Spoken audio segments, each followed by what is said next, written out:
Okay, so a little bit of a recap then. I mean, we could ask you how many types of organizational features can you list in a minute? Can you list what these features are used for? But we are going to move on just a little bit and have a look at an actual example. So what we've got here is an article. And what I want you to do is have a quick look as a bit of a recap of our last session on organizational features and just send me over a message with the answers. What organizational features can you see here?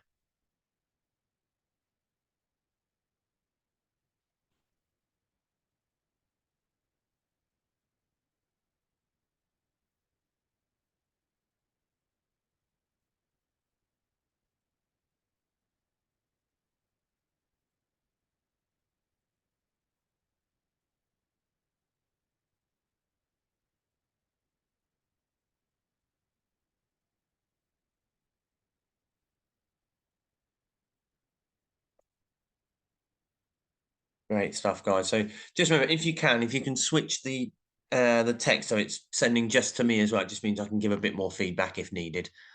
Um, but that's absolutely brilliant. Yeah, so we've got picture, headings, bullet points. Yeah, no problems there, guys. That's brilliant stuff. So again, do adjust it so that it obviously all of the questions come straight into me there. Um, so I'm liking that as an idea there, Monica. I'll go through that one in just a second. So the main ones that we've got here that everyone's kind of picked up on, we have got a title there at the top. It is also in bold as well, so you could state the text feature, but again, just stating title is more than enough there. There is a picture, so we've got the use of a picture there, and there is also the use of bullet points. So again, we're not actually going to be asked a question like this, where it just says state all of the things that are used. It might just say, it uses organizational features, state one. It tends to be, if it was something like how much was raised for charities, then you could say, oh, £450 was raised for charities. The follow-up question might then be, which organizational feature helped you find this information? And you would say a bullet point. So someone had mentioned the idea of the phone number at the bottom there. It's not really an organizational feature. If it was a link, maybe, so kind of like a hyperlink. So it's obviously blue and it's underlined. So obviously it would be an example of a text feature, but also that would be a link from the page which you could use to navigate. In this case, though, the phone number there isn't going to be any kind of organizational feature. But good thinking, though. Good thinking. Okay, so there's a couple more here for you then. So have a quick look. Can you see any organizational features? And if so, which ones are there?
Okay, yeah. So Anna, some good ideas there. I think it's just kind of making sure we're spot on with the language of what we need there. So we'll go for that in just a second. That's brilliant.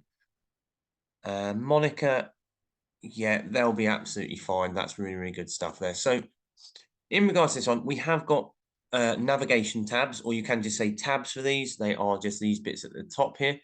So obviously by clicking on these different tabs, this would take us to a different page. So navigation tabs is the way forward there. We then have our main title, which is up here. So 7 sites to search. We have our subtitles here. So we could say subtitles or essentially numbered list. So these are kind of the same thing, but again, it is a numbered list and it is also a subtitle. So writing either of them will get you the mark there. But these are all the organizational features there. I know someone had popped in there about an index. Obviously, there isn't actually an index here. And just to be aware that these bits at the top are called a navigation tab or a tab, just to kind of clear anything up there. Okay, so moving on then, we are going to look at our main topic from today. And this is looking at language features and why they are used, what these look like in our exam. So we're going to look at what is a language feature. What is this? Have I seen them before? Where are they used? And then we're going to look at the most common language features. So this is essentially going to be me giving you a list of the most common language features. This is not an extensive list. You don't have to remember all of them. What I'm trying to do is highlight the most common and the easiest ones to find. Everyone will look at these differently. Some will stand out more to others. But I want to highlight the ones that are really, really easy to spot very quickly. For level 1 learners and for level 2 learners, we will simply need to look at a text and pick out 2 language features. That's it. If we can find 2 in any text, then we are spot on. That's perfect. That's the level that we're aiming for. If you can find more, absolutely brilliant. Go with the most obvious, and then you're definitely going to get the marks there. We might also need to kind of take information out of a context as well. So it might be a case of comparing 2 texts and taking the information out from there. So it might be a case of 2 texts and it's saying, both of these use language features, which one do they have in common? And then we have to look at both and kind of compare across. So those are the types of questions that we might be asked. So we're going to look at these most common ones, and then we're going to have a bit of an example, and we're going to have a look at, finding these language features in a text. We're going to see what that actually looks like and how it is. Then we're going to go through a few more language features, and we're going to highlight and just kind of look at a couple more of these, a few more of the more popular ones that people might spot. Again, it's not an extensive list. It is just a list of some of the most common ones and these extra ones here. And then we're going to have another bit of an exercise there, and then we're going to see, well, what does this look like in the exam? So we're going to look at how the exam questions are asked and what we need to actually do there. We've then got our homework, which I'll explain, obviously, where the assessment is for this on the Google Classroom. So let's have a bit of a look then. So first of all, what is a language feature? I'm sure you're all aware that, in our first mock exam, the one thing that tends to throw us is specific language and jargon. The idea of when we're first asked what is an organizational feature, we have no idea. As soon as someone says, oh, it's basically a text box or a picture or that, perfect. Now I can get that mark straight away. Same with a language feature. If we know what it is, then we can easily find it. Without this information, we cannot get those marks. So a language feature is something that is used within the text, which helps to give or kind of highlight the type of the text or shape its meaning. So we use these all the time and we don't even think about it. And there's actually a language feature embedded there. And we have, we wouldn't have even thought about it. There are lots and lots and lots of different language features. Again, there are hundreds of these. We are just going to use, we're just going to look at the few most important ones, or the easiest ones to spot. But they all have one thing in common, which is that they are all there to highlight a point. To sneeze. No. They're all there to highlight a point or to make something memorable, make something stand out. So you can see how these are quite similar to our organizational features. An organizational feature is something in the organization of the page, which helps the information jump out. A language feature is something that is in the writing itself, and it's the style of writing or certain little skills that we can use in there, which again, grab the audience's attention. So language features themselves, as I mentioned, there are quite a lot of them. And we may be asked to identify a language feature and convey its meaning. Most commonly, what we're asked to do is state the language feature and give an example of it. That's what we have to do. There are quite a lot of them. This is a small list of them. We're going to look at a few of these, not all of them. But just as an idea, I'm sure you've probably seen a few of these before. We've got our image there, which is talking about the Dry Creek Water Park. So that would be an example of kind of humor or an oxymoron. So an oxymoron being two negative things essentially next to each other. I've hit the high of all my lows, something like that. So there are a lot here, and I'm sure you've probably seen a couple of them. The nice thing is the difference with GCSE as well. You know, in GCSE, we have to understand a lot more and have a bit more of an in-depth knowledge of these. You know, we need to really understand about metaphors and similes and how to spot them. For us, we're going to look at the more straightforward ones, which we see in more kind of day-to-day life, and also focus on the ones that are going to get us through the exam. That's the main thing. That's the main reason we're here. Let's get through this exam. Let's get it done so we can progress into the job that we want, a better role in our job, or into our higher education. Okay, let's jump straight into it then. So our first language feature is the rule of three. Okay, we use this all the time. You see it in advertising, you see it absolutely everywhere, and you probably aren't even aware of it. There's something about it that just works. It rings true with us and our language. So the rule of three is essentially just three consecutive words or phrases that have been used for an effect. So as an example, I came, I saw, I conquered. Stop, look, and listen. It's the truth, the whole truth, and nothing but the truth. It's clean, affordable, and environmentally friendly. So all of these you can see they all have the same thing. It is something, comma, something, and the last thing. The structure itself is quite easy to spot. So that's why this is quite a good kind of organizational feature to be on the lookout for. They're very, very common. You've probably seen them all the time and not even paid attention to them. But now that your eyes are open in regards to the language feature of the rule of three, you can now hopefully spot this a bit easier. So anything where there are three things stated in a row is a rule of three language feature. The next of these is the rhetorical question. So again, just remembering the word rhetorical is going to be quite important. We can't just say question. You can and you might get the mark, but technically anything we see in a text will be a rhetorical question. So a rhetorical question is a question that's asked without the intent of being answered. So it usually makes the reader think or engage with the text a little bit more. The idea, you know, do dogs bark? Do you want world poverty to end? How should I know?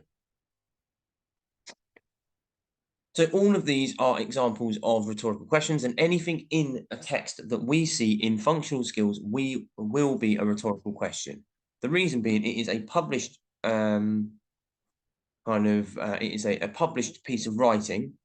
So, you know, if there's a question stated in there, we can't answer it. We can't actually give the answer to that person. So that is why it then becomes rhetorical. These are incredibly easy to spot because they always have a question mark. So if we are looking for language features, so if we're looking for our language features, we can find them very, very quickly just by simply scanning through the text and looking for any question marks.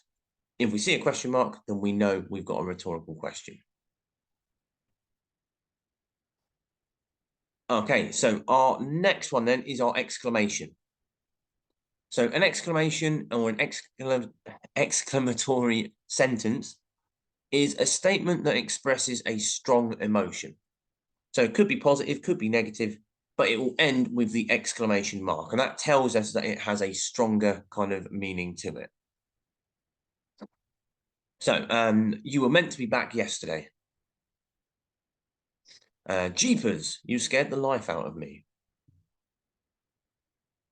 We won. Yeah. So all of these, again, are exclamations because they have the exclamation mark. They're incredibly easy to spot because they have the exclamation mark. So again, two of these language features straight away, we can pull out of the text without even reading it. We can start from the top of the text. We can scan through when we're looking for our language features, and then Okay, I'm not even having to read it. I'm looking through. Up there's a question mark. That's a rhetorical question. There's an exclamation mark. Rhetorical question. Sorry, an exclamation. So really easy to spot these ones. The next is repetition. And repetition is the repeating of a word or phrase to give it extra emphasis. Quite a difficult one to do these days if you're actually trying to type something. I've done this a couple of times where I've said, oh, this is very, very good. So the repeating use of the word very emphasizes the point that it is very good.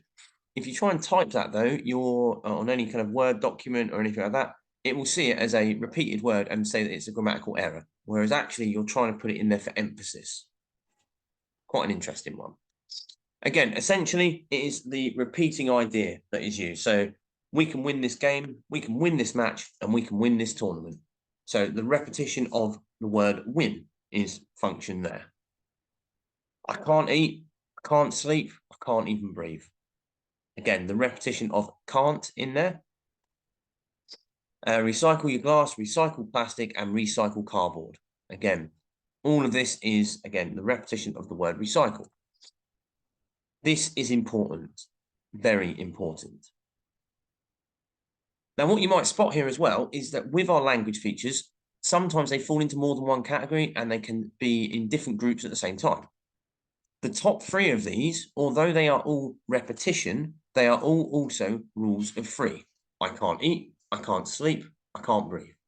Although it doesn't quite follow our normal pattern of, I can't eat, comma, I can't sleep, comma, and I can't breathe. It doesn't have the and in there, but it is still three things in a row. So it is a rule of three. Our bottom one here as well. So this is important, very important. Although it is repetition, it is also an exclamation because it has an exclamation mark there. So we'll see some more of these as we move on, and I'll just ask you to every now and then chip in and say if you can see any other language features as well.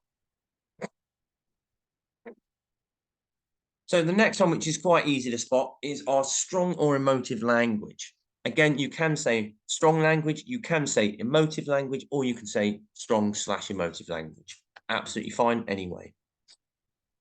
So strong or emotive language is when the writer uses language to try and get an emotional reaction from the reader or to show their own heightened state of emotion.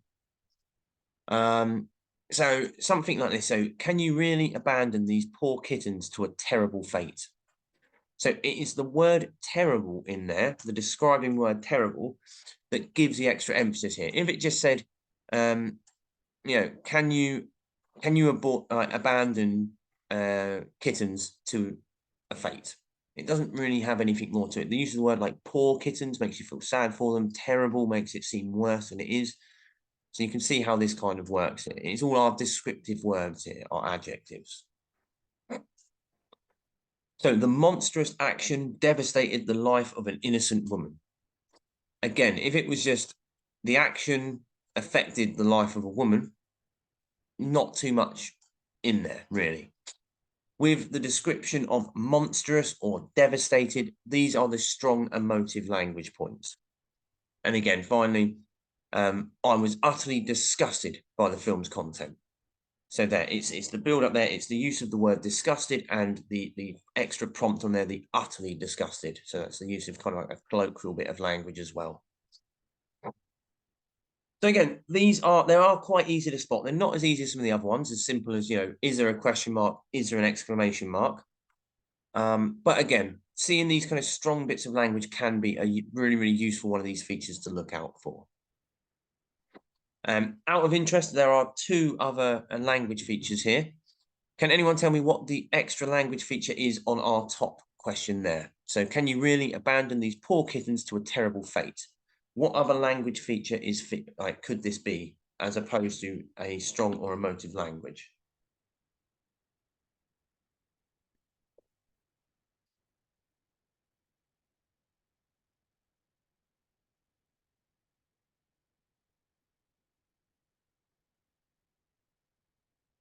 Absolutely brilliant. Yeah. So the top one here will be a rhetorical question. So again, it is the word rhetorical that we need to try and remember. And again, for your reading exam, do not worry about the spelling. There are no marks given or removed for spelling. So if you write rhetorical, but you accidentally spell it wrong, they know what you're talking about. You will get the mark there. And Monica, absolutely brilliant. You've spotted the other one there. So at the beginning here, this is a rhetorical question. This here is a exclamation. So I'd probably spot them quicker than I would the stronger emotive language used there.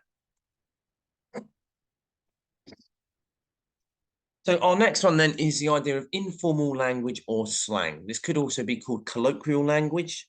So colloquial language is more kind of regional slang. So kind of more informal words that are used quite commonly in a certain group of people or in a certain area. So it's commonly seen in less academic writings such as blogs or text between friends, maybe an email. And slang terms are usually spoken and are not typically written, and they're definitely not really written in academic writing. It's things like this, though. So, you know, oh, he's a top guy. I've got to crack on with my job. Well, John was a little bit salty, wasn't he? So these are all existing ideas of kind of informal language or slang. There are other concepts that fall into here as well. We will look at ways of spotting informal language, which can obviously help us. But just to give you an idea, I would quote the entire sentence here. So, you know, John was a bit salty, wasn't he? You could quote all that. That is also a rhetorical question. So I'd probably say state it as a rhetorical question first. I've got to crack on with the job. So these are all informal language. They're also, they fall into the category of kind of idioms as well in regards to they are things that aren't physically, you know, you're not actually going to get a job and crack it somehow. So it does link in with this idea as well. Statistics are probably my third favorite language feature because, again, they are so easy to spot. So statistics are common in text, and they're anything that is written as a numerical, as a number in its number form, a percentage, or as a fraction. So we've seen statistics used in and numbers used in our organizational features, but that is when they're in a table or they're in a graph or in a pie chart. Sometimes they will use a statistic in the actual writing itself. So here, you know, over 60% of people agree. 14 million people only have one sock. And 2 in 3 goats struggle to climb steep hills.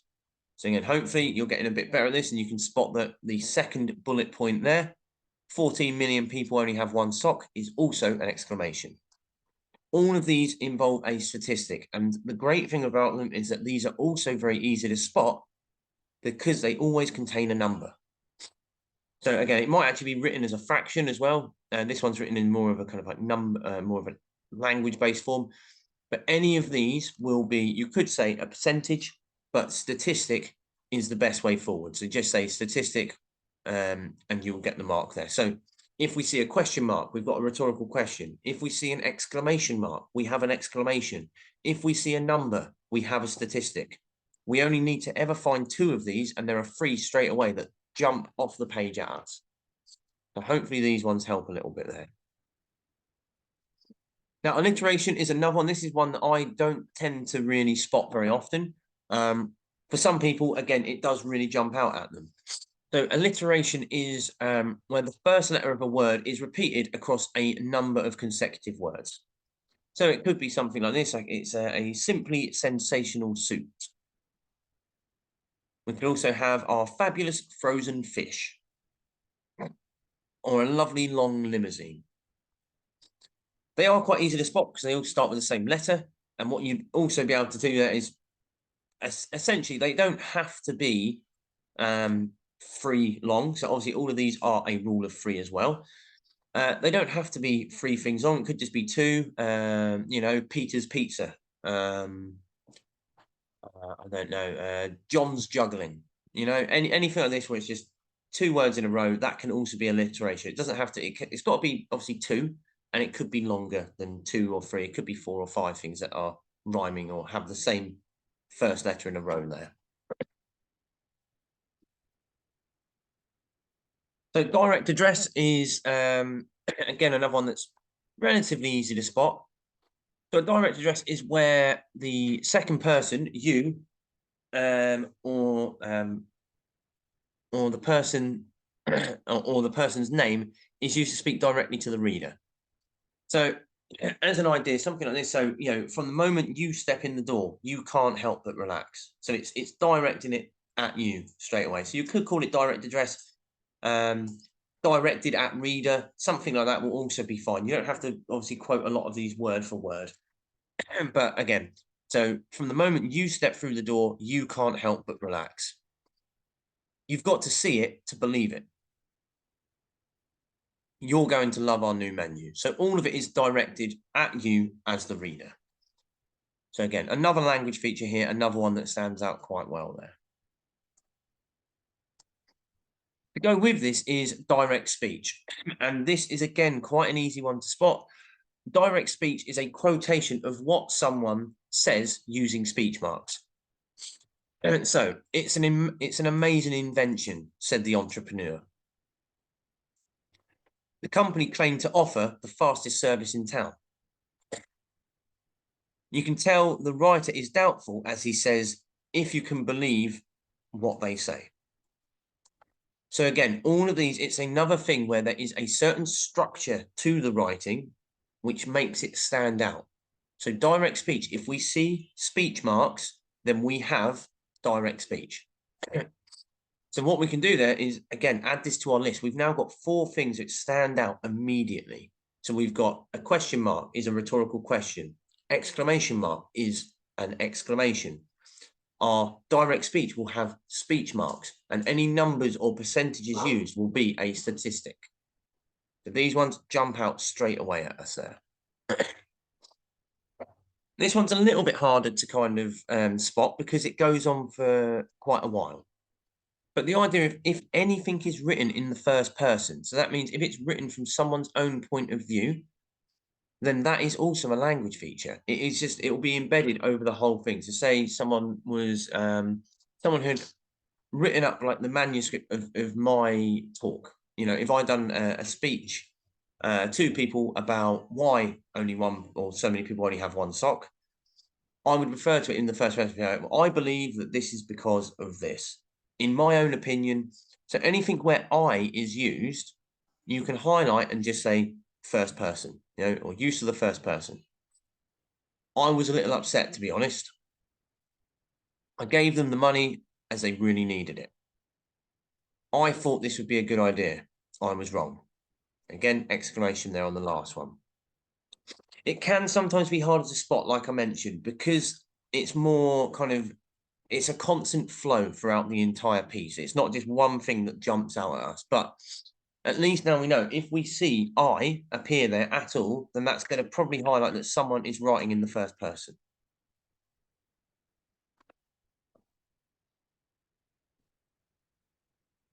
Okay, so that is all of the examples and that is all of the main ones there.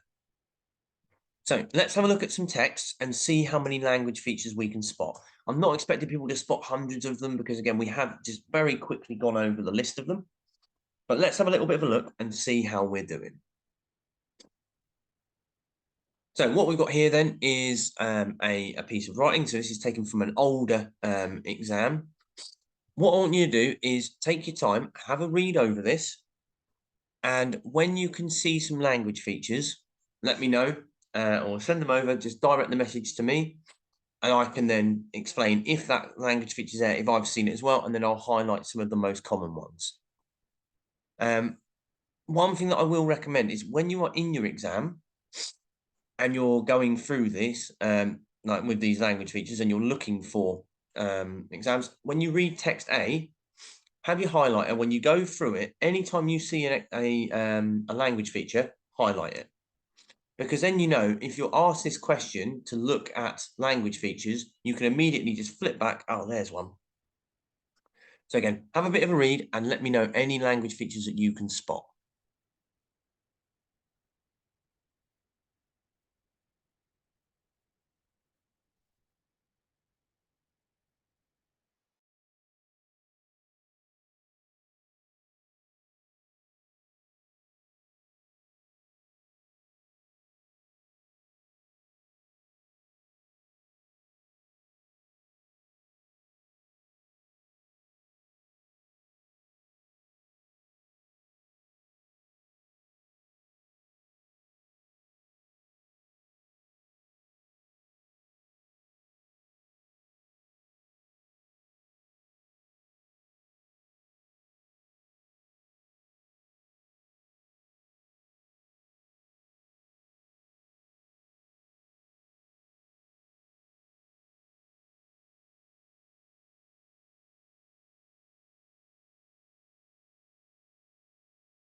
Okay, so I'll just give you guys another minute or so then to obviously send over any of these that you can spot. If you are having trouble to spot them, then do not worry. Again, it is a new concept. It will take a little while to obviously get some of these kind of committed to memory.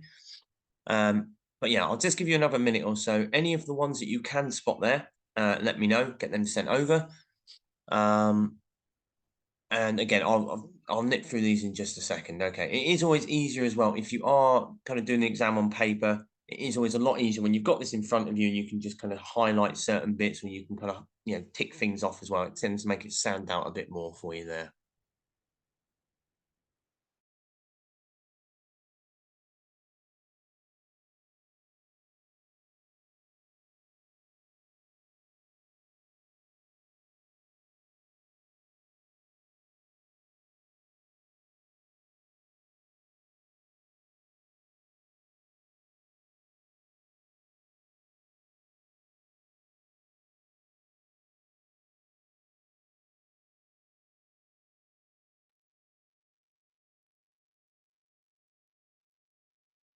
Peace, absolutely brilliant. Yeah.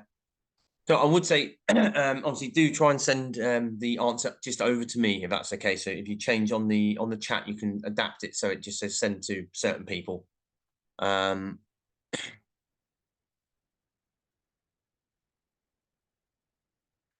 Monica, that's a brilliant example of the so direct address. So that's kind of like more of a first person there. Exclamation.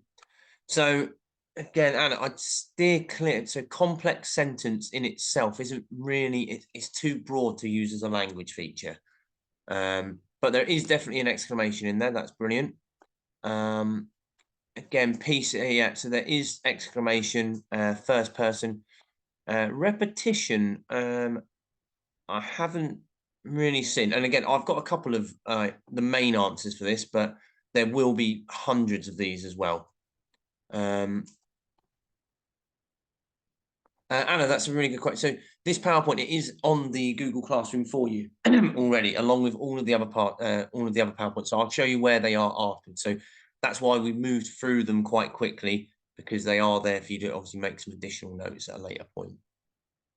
Okay, really, really good then, getting some good answers there. Let's have a look at some of the ones that have kind of jumped out for me.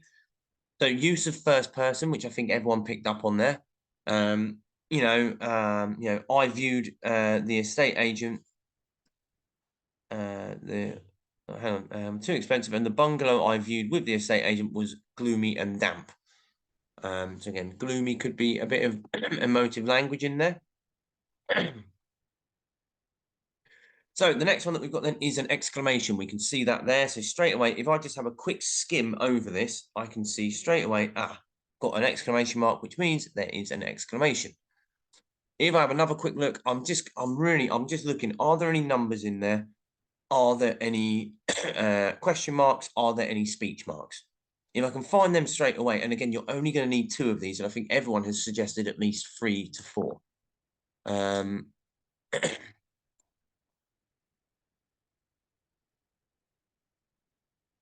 Managing the mood was less stressful than I did. Yeah, absolutely brilliant, Monica. So that's another good example of first person there. So we've got first person, we've got our use of exclamation there. Strong or emotive language. So again, like we mentioned here, the estate agent was it was gloomy and damp. So here as well, we've got, no, that hasn't done it. I wanted to highlight that. Will that do it? No, that's rubbish. All right, I'm going to ignore that. So at this point, yes, we've got frightened by horror stories from friends. So again, strong or emotive language that's been used there. The other one that stood out for me is a little bit of slang or informal language in there as well. And at the same time started a big clear out. So again, it's not very formal language there. It is actually a bit of a conjunction of words there, or a contraction as well. Rule of 3 as well. This actually appears twice in here. Yes, but Monica, look at that. It's like you read my mind. So yeah. So there are 2 rules of 3 here. So this is one, Monica that just picked up on this. So I put essentials like toiletries, a mug, and cutlery. 3 things. Here, so take a photograph of the gas, electricity, and water. Oh my. So again, another rule of 3 in there. So these are just some of them. And again, when we see what this looks like in the actual exam, you'll be aware you only ever need to find 2 of them. So everyone's found more than that, which is a great start. Okay, here is another piece of text for you then. What I want you to do is, again, have a quick read through and see what you can kind of find straight away. What I'd recommend always with these, kind of skim over it first, and if anything jumps out straight away, make a note of those ones. You can then delve into the text a bit more afterwards. But this is a really good, and again, if you are in the exam, have a highlighter with you. As soon as you look for the first time at text A, have a quick skim over, are there question marks, etc., etc. Have a quick go then and pop the answers over to me when you've got them, and we will go through and discuss them in just a second.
Okay, yeah, Alice, there's some good ideas there. So definitely so what have we got there?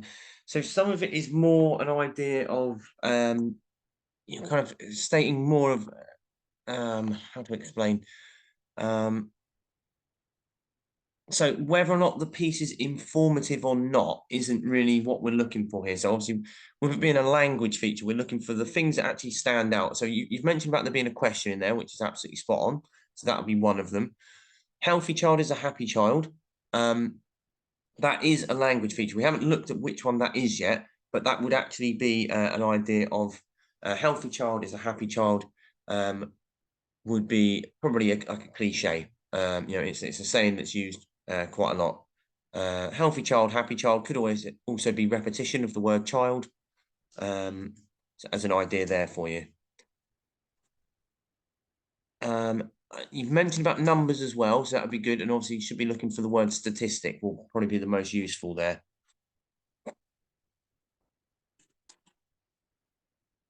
So obeying instructions is essential in anything. So yeah, is a little bit of strong language there. I would look for more of these stronger kind of descriptive words. I mean, essential might do it, but also that is quite a formal kind of idea there. So again, Andrea, yeah, it's a rhetorical question, strong language, brilliant. Informative is not going to be a language feature. That is kind of what the piece is written for. So when we write a piece, it might be that we're writing something informative. It might be that we're writing something to persuade someone. We might be writing something to argue a point, something like this. So informative is kind of a description of the piece itself. So that is not going to be a language feature there. Monica, so yeah, absolutely spot on there. So yeah, that is going to be a use of statistics. Okay, let's have a bit of a look then. So if we have a look and see what we've got here, so statistics, and there are quite a lot of these, we can put these in straight away. So anytime that you see a number, so 450 million, even here when you've got a date reference, so the London Olympics in 2012, that is also a statistic that has been used. Monica, absolutely brilliant. Yeah, direct address there, or direct speech, that would be better put as. So again, direct speech is what we can see here. So a spokesperson said, quote, "We need to get children playing all sorts of competitive sports, such as hockey and basketball from a young age." So that is a direct quote, direct speech there.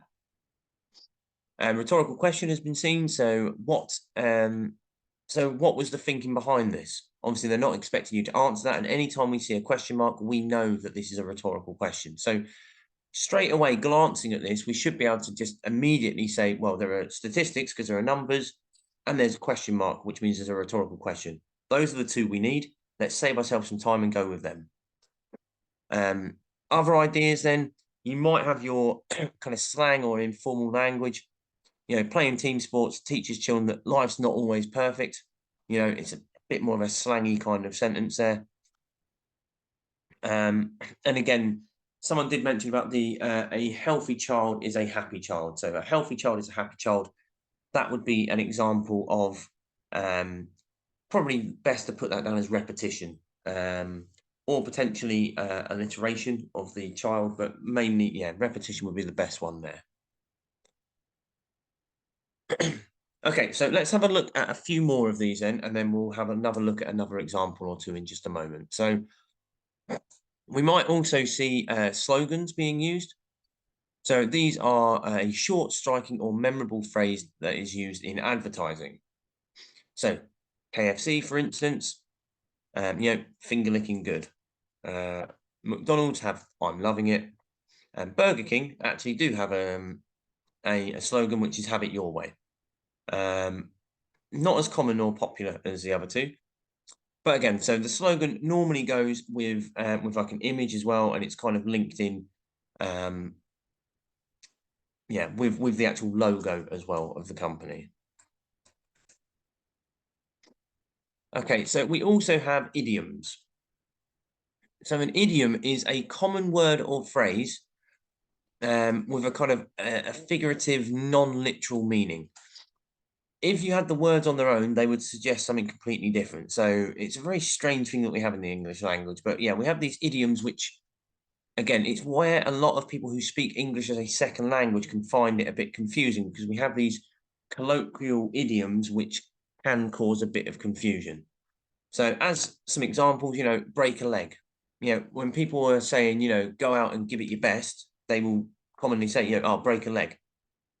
Obviously, they don't mean literally break your leg. That's not going to help anyone. I'm going to call it a day. So, you know, you're not actually calling anyone on the phone. You're not calling out to anything. You're not shouting at the day. But to call it a day means to stop working. Bite the bullet. You know, to get on with something. Just I'm just going to progress with this. I'm just going to carry on doing it. I'm going to bite the bullet. Again, why that is an idiom, not too sure. But these other ones here are some other examples. So we've got, you know, a jam session would be if you're a musician, when you play music, you are jamming with each other. So again, a music session, but it's also called a jam session, but it's not pots of jam sat around kind of talking, as we can see there. Let your mind wander. So again, obviously, your mind is not actually going for a walk. It's a figurative piece of speech there. So again, fast food, the food itself isn't actually moving quickly. Technically, it is kind of being cooked quite fast, but again, it is an idea of a non-literal meaning there. Same with window shopping, as you can see there. You're not actually going out to buy windows. So cliches, though, these are basically just kind of, they can be like metaphors, they tend to be idioms, but they're just sayings that are being used so much that they become cliche. They become almost kind of cringeworthy, if you would, in regards to, they're said so much that it's just accepted as like, oh, okay.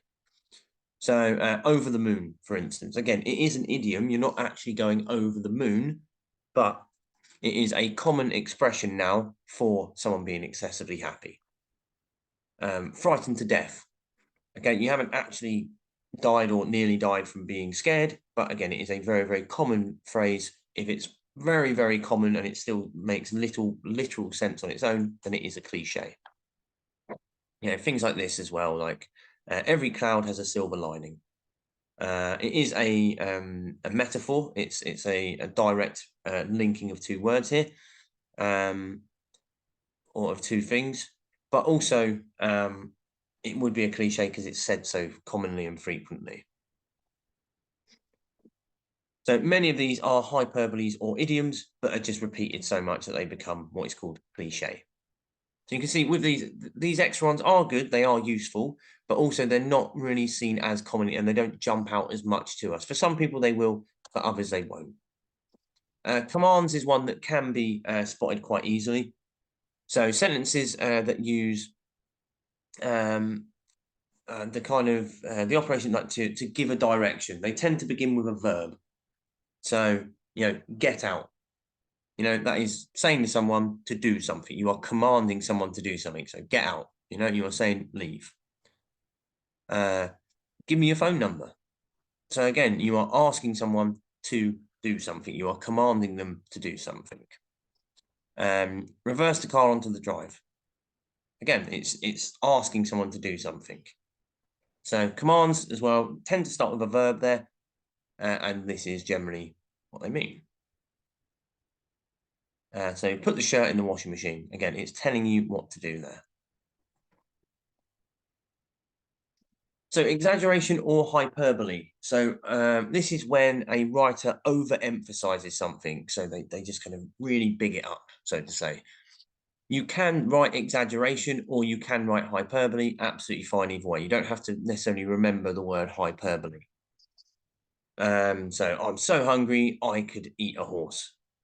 So again, that would be an example of an exaggeration because you probably couldn't eat an entire horse. If you could, that'd be very impressive.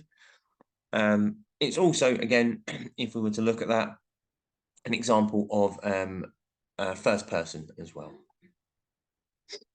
I'm starving. You're not actually starving. You're not actually to a point of starvation, but you are very hungry. So you have exaggerated again. I could sleep forever. Obviously, you couldn't. But again, it's the idea of exaggerating there. So that is exaggeration or hyperbole. Okay, so what we're going to do then is have a quick go at a matching activity about the information that we've just learned. So I'm going to put these here up.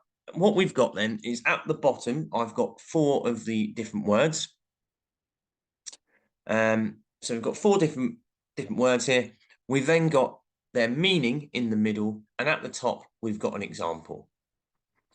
So because there are obviously a few of us in here, what I would say, if I just give you guys a minute to kind of have a look at this, see what you think, and then what I'll do is I'll then go through and give the answers in just a second. I don't want to highlight anyone or ask anyone or put anyone on the spot because it's not really a very nice thing sometimes. So I'll just give you guys a minute or so to have a look at these and see if you can work out what goes where. Then I'll go through and explain it. And if there are any questions regarding it, then obviously people can have a quick word with it. Oh, I thought it was this one. Why is it something else? So just take a minute then, and we'll go through this in just a second.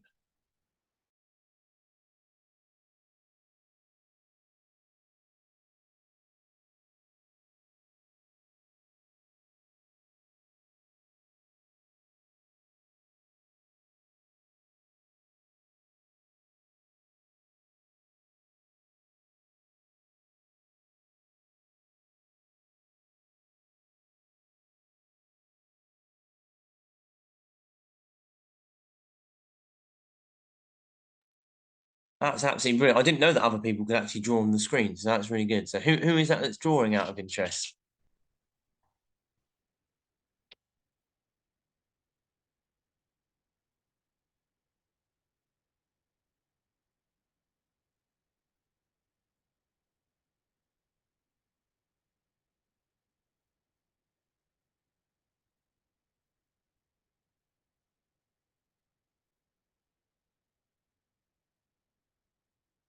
Okay, brilliant. Yeah, so that's all cool. Great stuff, Anna. It's good to know as well. That's a nice kind of learning technique for me in the future as well. So I now know that when people are doing this, I can actually say, Anna, can you draw from here to there? Can this person draw from here to there, etc. So that is all good. What I'm going to do quickly, Anna, I'm going to go through these. So I am just going to, I believe if I click on clear, it should clear all of everything off there. Sorry. Good work, though. I'm going to go through, obviously, I've got some arrows that will pop up on here as well for us. So first of all, then, so a rhetorical question. What is it? Well, a rhetorical question is a question which does not expect or require an answer, used to emphasize the writer's point. Which one of the top is an example of this? It is who doesn't like free stuff? It has a question mark in it. Our next one then, so a rule of three. This is three words used to make a point or used to and also used to emphasize the writer's point. If I'm looking for this, it is going to be the best, smartest, and cheapest phone on the market. That is also an example of an exclamation because it has the exclamation point as well. So these can be more than one. So strong language then, or strong or emotive language, is using powerful or emotive language used to persuade a reader. So the film was a disgrace. I was disgusted at the decision, something like this. Slogan then as well. So a slogan is a short or memorable phrase, normally linked in with logos, and some examples can be seen up here. I'm loving it or finger licking good. So here's another four here. That bottom left one should say repetition. That's a slight spelling error there, which I will correct in just a minute. So that is repetition. So again, have a bit of a go at this, or just have a bit of a look, see if you can work out what's going on with them. And then we'll go through in just a minute. If you do want to draw on the screen, feel free. That's absolutely fine. All of you can feel free to have a bit of a sketch around if you want to. And then I'll go through these in just a minute or so. They're okay.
Okay, I'm liking the look of this already then.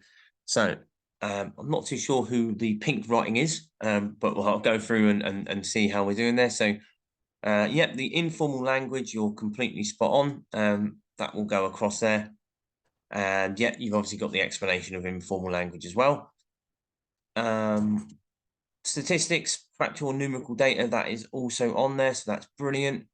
Then we've so the exaggeration should be, or the hyperbole has gone to the wrong place there though. So if I just go through and explain these ones quickly, so it's just this one here that is actually incorrect. So the an exaggeration used to persuade the reader or emphasize a point. So what I'll do is just quickly clear this away. But thank you very much for doodling on there, and the pink looks absolutely awesome. So repetition then, and again, sorry for the bad spelling there, is a word, phrase, or idea that is repeated for effect, and it is used for emphasis to get something to stand out. So this is serious, very serious. So again, repetition of the word serious there. Our next idea then is a statistic. So this is factual or numerical evidence. Percentages are quite common here, and this is used to convince people. So again, here a study showed that 80% of English people love fish and chips. That could also be an example of a direct speech as well, because it is in speech marks. Informal or slang language is informal language used in less formal kind of text, such as blogs, maybe emails to friends, text messages, this kind of idea. So again, the gig was a total flop. The kitchen was manky. So again, these kind of local colloquialisms being used there. Hyperbole then, or exaggeration, is an exaggeration used to persuade the reader or to emphasize a point. So this will go across here. So it's the best bakery in London. Obviously, it's not actually the best one in London. They haven't compared that. They haven't got a statistical thing. It would be an opinion. But again, they're saying it's the best to try and emphasize that it is very good. And the most comfortable mattress in the world. Again, obviously, they haven't compared this mattress with every other mattress that was ever created, and it would be subjective and up to opinion. But again, they are trying to emphasize and exaggerate the point here. Okay, so a couple more here then. So let's see how we are doing with these. So it's going to be fun, fun, fun. So this is going to be an example of a repetition at this point. So this is madness. This would be an example of an exaggeration. You could also say strong or emotive language there as well. Okay, so let's have a look at our next one together then. So you will love our delicious breakfast. So can anyone pop an answer over to me?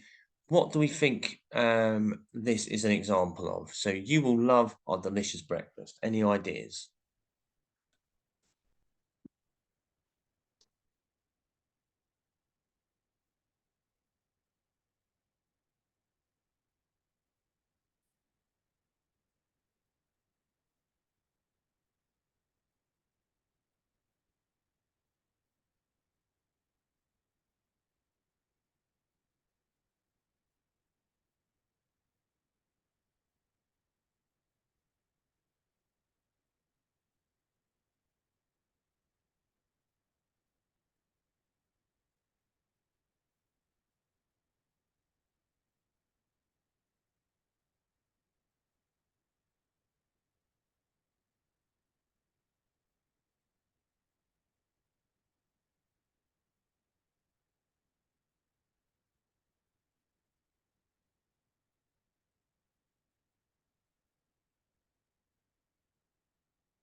Not really a slogan, no. So for this one in particular, what we'd be looking at, so you will love our delicious breakfast. Hyperbole, yeah, it could be an exaggeration. You know, the use of the word delicious there. It could also be kind of strong language in some regards, or emotive language. Yeah, it's delicious breakfast because it's got that describing word there. It's also the one that should jump out is direct address. You will love this. It could also been seen as kind of like a command, but also it's not really asking you to do anything. So direct address would be the best one there. It's raining cats and dogs. Obviously, this would be an idiom, but it is also a cliche. It is one of those sayings that is used so much that it is, it's now gone into this overly popular idiom kind of phrase area of being a cliche.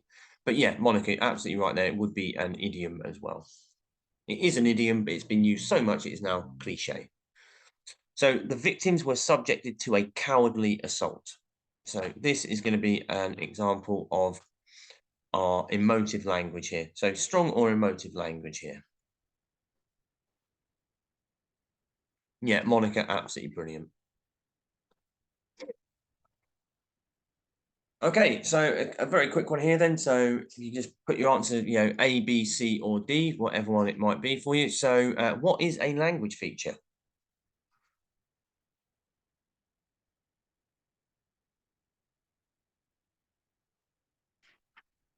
What do we think the best answer for this is? Monica, yeah, absolutely spot on.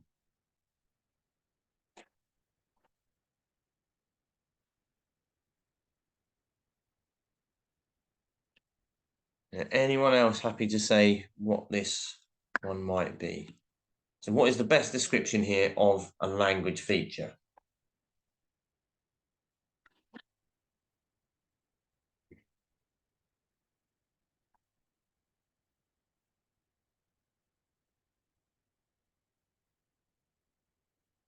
Okay, yeah, another couple of answers there. So again, don't worry if you're not going to be asked this straight out in the exam, so do not worry. It's more that we understand the structure and how to spot these, which is most important. So in this case, the answer here is actually going to be A. It is the way that language is used in a text to achieve an effect. So it's not the spelling, that has nothing to do with it really. It's not the main aim of the text. That's describing, is it informative? Is it arguing something? Is it trying to sell something? And it's not the way that it's structured either. So it is going to be the way the language feature is used there. So a language feature is the way that language is used to achieve this in a text. So our next one, so what is a presentational feature? So again, a presentational feature here. I will just move through this one. Oh, sorry. So again, it's going to be answer D here. We don't need to know really in regards to what a presentational feature is. It's just a different word for our organizational feature. So organizational feature or presentational feature, it's just two different words for the same thing. I have been meaning to remove that slide because it does cause a little bit of confusion. We will always see it referenced as an organizational feature, but again, if you say presentational feature, you'll also get the mark there, so don't worry. And again, it might make it easier for you to remember. Just to highlight again, do be careful and think about it. In the exam, we're going to be asked about organizational features and language features. It is easy to sometimes get confused between the two. So just remember, if it's anything to do with the structure and the layout or the style of the text or what it looks like, then it is a organizational feature. It is how the page is organized. It is how it is presented, a presentation feature. If it's anything to do with the language itself or the specific wording being used, it is a language feature. Again, bear in mind as well, with language features, we're looking for specific things as well. We're not saying informative or arguing or anything like that. We're looking for specific things like there is a question, there is an exclamation, etc., etc. Okay, so what we need to have a look at now then is, well, what does this look like in the exam? So for level 1 learners, you will see something like this. So text B uses language features to encourage people to attend the open day. Which two of these features are going to be used? So again, for you, it's a little bit simpler there. They give you the options and all you have to do is look through and see if you can spot any of them. Some of them, you might not know them, but again, if you know, okay, direct address, is there anything that's talking to me saying, you need to do this or you need to help? No? Okay. process of elimination is really, really useful here. Is there an exclamation, a rule of three, a statistic, a quotation, or a direct speech? Have a look through. For level 2, this is what our answer is going to look like. Oh, no, sorry, this is for level 1 again. I do apologize. Let me just double check. No, I had it right the first time. So this is the level 2 example here. I'm just going to make a note out there. Add levels. Okay, cool. So, this as a level 2 question, this is what you will see. So using text C, and again, it could use any of the text, could say A, B, or C. It tends to be more linked in at towards the end. It tends to be around question 10 all the time. So identify 2 language features used to persuade the audience to consider a career in IT. Now, the thing to highlight here is whatever it actually says in there, as soon as we see 2 language features, any of these language features will be being used to persuade. The reason being the actual overall theme or topic or meaning of the text is to persuade.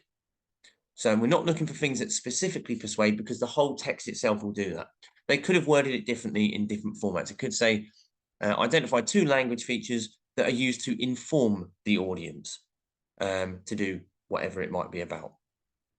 The main thing that you need to be aware of is this is a 4-mark question. So we've got 4 marks for this, really nice and straightforward. All we have to do, state a language feature and give an example. So that is a direct quote for it. So language feature, rhetorical question. Put brackets in there and then just write out the rhetorical question that you can see. The next one might be a statistic. Put in the exact statistic there that is seen. So that is what this is going to look like. There is one extra question that pops up in regards to language features, and it tends to be at the end of the paper for level 2, and it will look like this. So it will say, which one of these statements about the language used in text A and text B is correct. So it will compare 2 of the texts, and it will ask you kind of assess and realize that, what one are they doing here? So both use quotations to reinforce their argument. So if you look through, you can have a look. Are there any quotations? Is there any direct speech? If there's none in text A, then you can assure that it won't be in text B either, because obviously they're not both in there. Both use direct address. So you might look at text A and go, yes, okay, there is direct address. It says you need to buy this. Then you look at text B and there isn't any. Okay, can't be that one either. Both use humor, might not be in there. And then finally, both use statistics to support. You might look at text A and go, yep, there you go, 45% of people agree this is a good thing. And then you might look at the other one, okay, 28% of the population like to drive, whatever it might be. So this is what these will look like in the exam. I'm aware that most of the people in the group at the moment are level 2 learners, so this is what we will be looking at. This question will pop up every single time. You will always get this question, so just be aware that you need 2 language features and 2 examples. That is what we are aiming for. That's the level of what we need to take out of these. So we have another quick example here then to have a bit of a look through. So what I want you guys to do is have a read over this text and see what language features you can spot immediately, which ones jump out at you straight away. As soon as you've got a few ideas or just even one idea, send it over to me, look for another one, and then I can let you know how you're doing. So have a bit of a go and pop those answers over to me as soon as you can.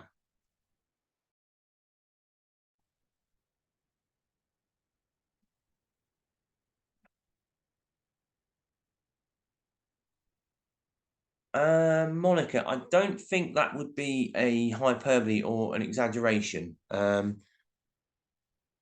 It's more, yeah, you could call it that, definitely.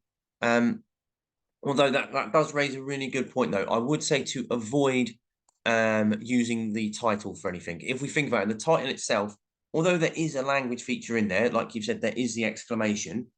It is also, obviously, it's an organizational feature. So we don't really want to fall into that route. If we do have an examiner they might just kind of be like, okay, well, that's actually an organizational feature. We're not looking at that. We're looking at the language features which are in the body of the text.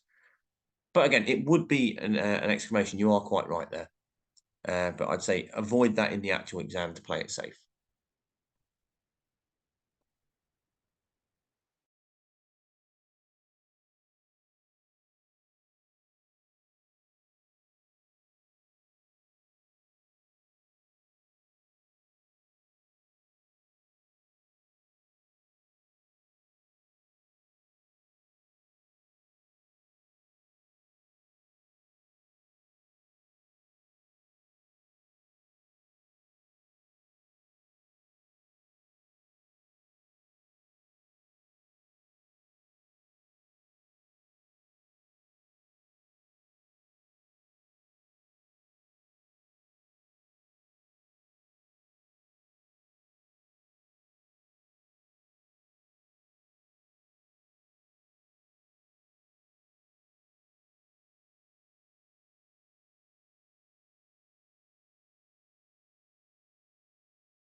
Monica, that's an interesting one. I think you could go with strong language on it, but I would, again, because the word there does kind of come across, but I'd probably see that more as a statistic. That'd be the thing that stand out to me is the fact that there's a number used in it. I think that'd be the easier one to spot and go with for that one there. Yes, absolutely brilliant. Direct speech is absolutely there.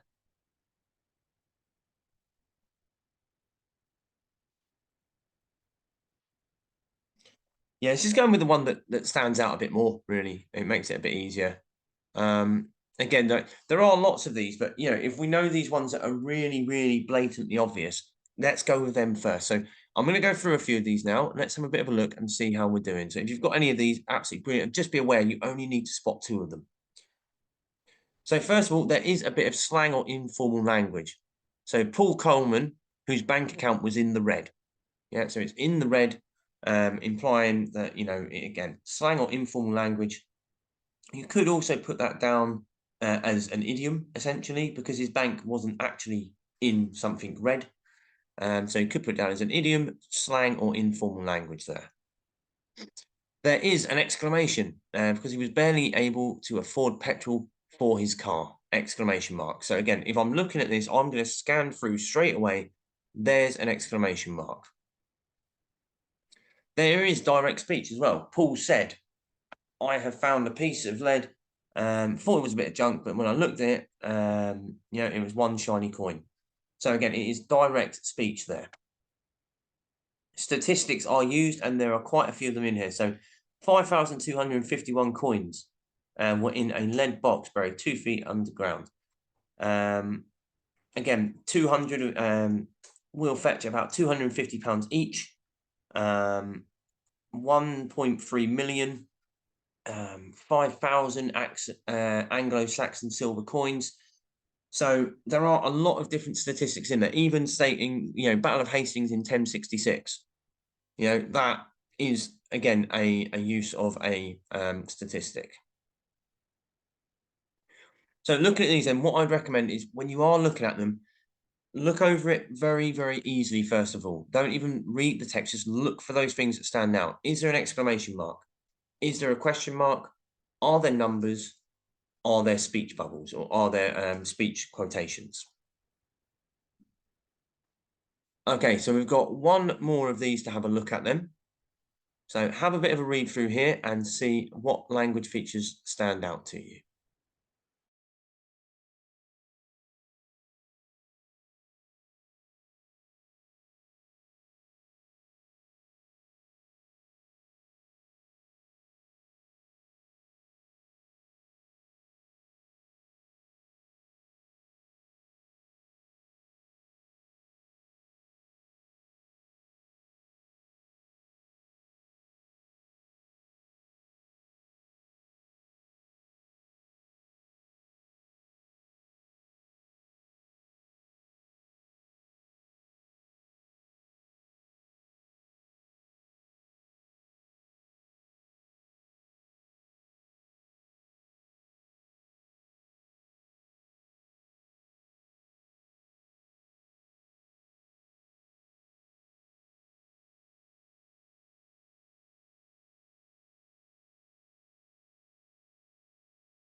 Okay, it looks like we're really getting the hang of this now. So Monica, yep, that's amazingly spotted straight away there. Andrea, yep, that one will work. Not too sure. At a glance, I'm not too sure where the command is, but if you want to send over what bit you're thinking about, that's absolutely fine.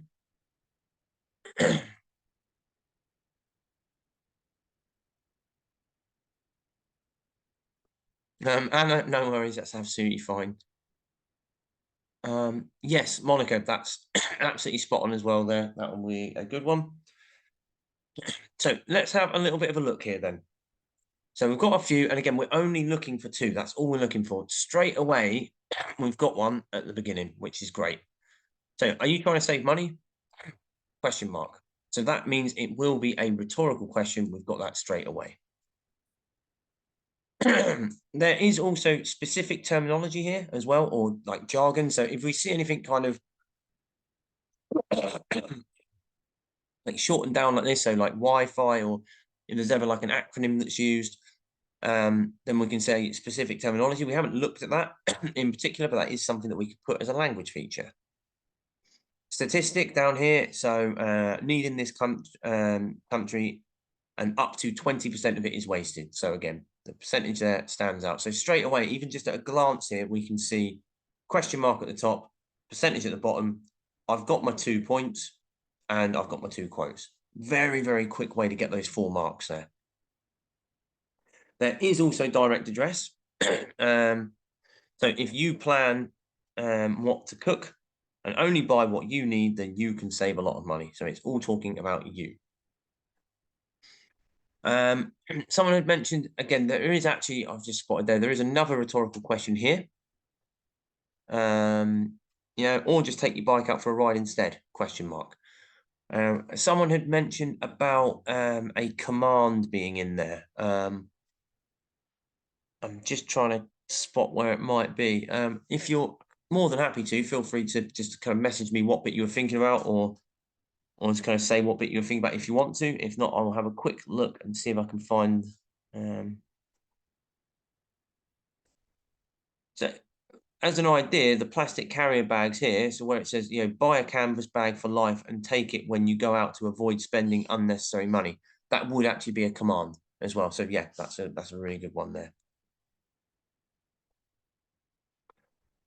Okay, so what have we looked at in this session then? We have looked at what language features are and the most common ones of these. So we looked at language features, we know what they are, we know why they're used, and we've looked at some of the most common ones of these. We've looked at the ones that really stand out. Main ones being our rhetorical questions, our exclamations, our statistics, and our direct speech. We also have the others such as first person, rule of three. There's quite a lot of these. You can also look into things like similes and metaphors as well, hyperbole and exaggeration, oxymorons. There are so many of them, but the ones that jump out straight away at us are the ones that are going to be the most useful, because we can easily get those marks done and we can move on and spend more time on some of the other questions if we need to.